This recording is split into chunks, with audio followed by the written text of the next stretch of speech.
Imagine un pays où chaque pierre, chaque rivière, chaque montagne cache un secret que même nous, Ivoiriens, connaissons à peine. Bienvenue en Côte d'Ivoire, le pays des éléphants. Un pays où le réel et l'invisible se mélangent, où les traditions anciennes se croisent avec les mystères du temps. Aujourd'hui, sur Endothelium 10, je vais te révéler 10 mystères ivoiriens qui vont te surprendre, même si tu es né ici. Mais avant de commencer cette aventure incroyable, prends un instant pour liker cette vidéo, t'abonner à Endothelium 10 et activer la cloche. Crois-moi, tu ne veux rien manquer de ce que je vais te révéler. En numéro 10, le Rocher des Amoureux, à San Pedro. Sur la côte atlantique, non loin de l'hôtel Balmer, se dresse une formation rocheuse que les habitants appellent le Rocher des Amoureux. Deux blocs de pierre qui semblent se rapprocher, unis par les vagues. La légende raconte qu'un couple issu de villages ennemis s'aimait en secret. Pour échapper à la colère de leur famille, ils seraient venus ici, jurant de ne jamais se séparer. Les dieux, touchés ou irrités, les auraient changés en pierre, symbole de leur amour éternel. Aujourd'hui encore, les amoureux viennent y faire des vœux, et certains disent que ceux qui posent leurs mains ensemble sur la roche voient leur amour durer toute une vie. En numéro 9, les lumières dansantes du mont Tonpi, à Man. Chaque nuit, sur les crêtes du mont Tonpi, des lueurs étranges apparaissent. Elles bougent, disparaissent, puis reviennent, comme si elles dansaient. Les anciens disent que ce sont les esprits des montagnes qui célèbrent leur rituel secret. Les scientifiques n'ont jamais trouvé d'explication claire à ce phénomène.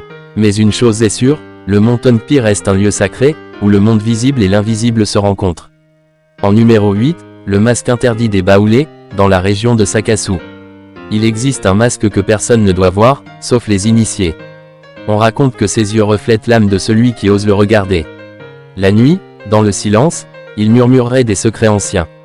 Pour les Baoulés, ce masque n'est pas un objet, c'est un esprit vivant, gardien du lien entre les ancêtres et les hommes. En numéro 7, le tunnel englouti d'Assini. Sous la mer, près d'Assini, des pêcheurs parlent d'un tunnel mystérieux. Ils relieraient des ruines anciennes et des trésors oubliés, vestiges d'un royaume disparu. Ceux qui ont tenté de plonger racontent avoir ressenti une étrange résistance, comme si la mer refusait de livrer son secret. Les anciens affirment que ce tunnel est protégé par les esprits de l'eau, et qu'il ne s'ouvrira qu'à celui que la mer reconnaît. En numéro 6, les pierres chantantes de Man. Dans les montagnes, certaines pierres produisent un son quand le vent souffle ou quand on les frappe. Les habitants disent que ce sont les voix des ancêtres, chantant pour bénir la terre. Ces pierres sont sacrées, elles résonnent parfois seules, comme si elles répondaient à une présence invisible. Un phénomène fascinant que même les chercheurs n'ont pas réussi à expliquer. En numéro 5, le village où le temps s'arrête, près de Bouna. Dans un ancien hameau de la région, des voyageurs affirment que leurs montres se sont arrêtées. La brume ne se dissipe jamais, le soleil semble figé, et le silence y est presque surnaturel.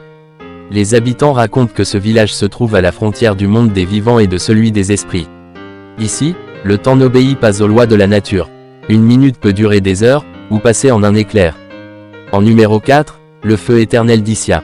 À Issia brûle une flamme que rien ne parvient à éteindre. Ni la pluie, ni le vent, ni les années.